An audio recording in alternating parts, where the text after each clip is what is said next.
Hello, hello, hello. Alors, les curieuses. On va attendre un petit peu. Hello, les curieuses. En fait, je me présente là tout d'un coup, pas du tout prévu. Euh, Vraiment, c'est parce que en travaillant là sur un dossier, je prends conscience, enfin en tout cas, bon, je le sais déjà, mais en tout cas là, en prenant conscience une nouvelle fois du plus gros problème, de la plus grosse raison, on va dire, pourquoi est-ce que les business ne décollent pas. J'ai rencontré ça, ça fait 5 ans que je rencontre ça, des clientes qui veulent tout, tout, tout, beaucoup plus que ce dont elles ont besoin, et qui veulent que ce soit absolument parfait, parfait, parfait. Et ça, avant de lancer. Donc, qu'est-ce qui se passe quand on fait ça? Euh, En fait, quand on lance un business sur le web, il y a beaucoup de choses à faire. Il y a vraiment beaucoup de choses à faire. Mais bien souvent, elles sont tiraillées entre le fait d'avoir toutes les choses à faire et de vendre. Parce que bien sûr, dans l'urgence, il faut vendre. Alors, ce qui se passe, c'est que en voulant avoir tous les derniers outils, toutes les dernières technologies, tous les trucs archi-automatisés, etc., etc., elles s'épuisent en fait à comprendre et à fournir la matière dont elles ont besoin, alors que finalement, c'est aussi une question, en fait, c'est aussi une question comment, d'être hyper mince, le mot m'échappe, bon, c'est pas grave, ça va me revenir, ça va être très précise, très exigeante avec soi-même, bon, le mot m'échappe, mais c'est pas grave. En fait, le truc, c'est que pourquoi ça décolle pas? Parce que pendant qu'on est en train de se dire ah j'ai oublié une virgule, ah c'est pas la dernière photo, ah c'est pas la bonne façon de faire, ah c'est pas ci, c'est pas ça, que personne n'a vu, tout le monde s'en fout en fait de savoir que vous avez oublié une virgule, ben, pendant que vous vous occupez de ça, ben, vous vous occupez pas de vendre vos produits.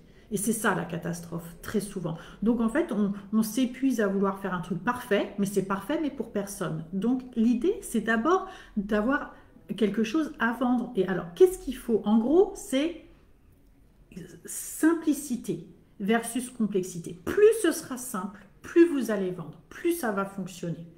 Il n'y a pas beaucoup de monde de connecté, c'est pas grave du tout, c'était pas du tout prévu ce live, mais du coup, c'est pas grave. Mettez hashtag replay pour ceux qui verront ça, en replay. Qu'est-ce qu'il faut pour vendre, pour réussir très vite, parce que c'est ça le nerf de la guerre, il faut réussir très vite. Il faut un support. Donc un support, c'est quoi? C'est une plateforme qui est sur le web. Ça peut être un site web, ça peut être un tunnel de vente, ça peut être plein de choses, mais il faut bien sûr être d'abord visible sur le web. Si on n'a pas d'outils pour être visible sur le web, on risque pas de se faire connaître sur le web. Il faut un produit à vendre. Il n'en faut pas 12, il en faut un pour commencer à vendre, pour commencer à rentrer de l'argent. Il faut avoir une chose à vendre. Il est bien temps après de dupliquer quand la première chose, elle est propre, elle est réglée. Le problème que je vois tout le temps, c'est que en fait, on veut vendre plein de trucs en même temps. Mais c'est déjà construire une offre, c'est déjà un gros travail. Donc on en construit une, on met en vente, et puis quand ça commence à tourner, on construit une deuxième, mais on n'essaye pas de tout faire au départ. Il faut une cible, ça je le dis très souvent, une cible, un avatar, il n'en faut pas 12. On veut pas aider la terre entière, on ne veut pas servir la terre entière, sinon on s'épuise. Donc une cible. Et puis il faut un message percutant, un message qui s'adresse précisément à cette cible-là, qui sera sur ce support-là pour vous acheter cette offre-là, ce produit-là.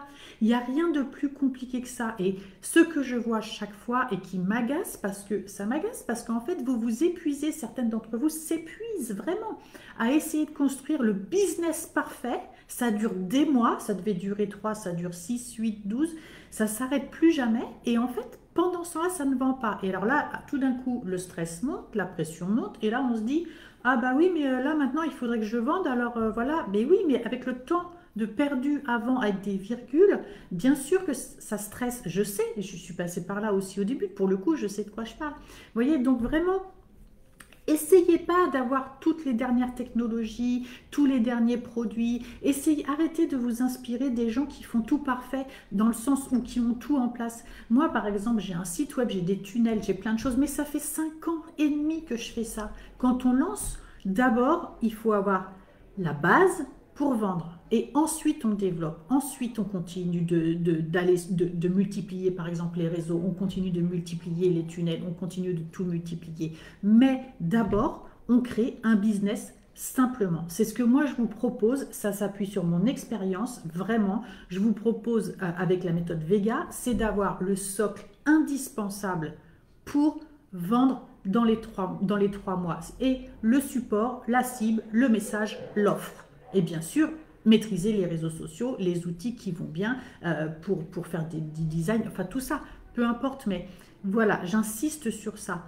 Pas besoin de tout multiplier. Il faut vraiment que ce soit simple. Plus ce sera simple, plus vous allez vendre. Voilà, c'était la petite observation d'aujourd'hui. Je suis ravie d'avoir échangé avec vous. Pour un petit rappel, vous mettez hashtag replay. Si vous voulez en savoir plus sur la méthode Vega et comment reprendre votre pouvoir dans les 3 mois et vendre vos premiers produits-services dans les 3 mois, eh bien, vous m'envoyez un message. Je serai ravie d'y répondre. Allez, belle soirée.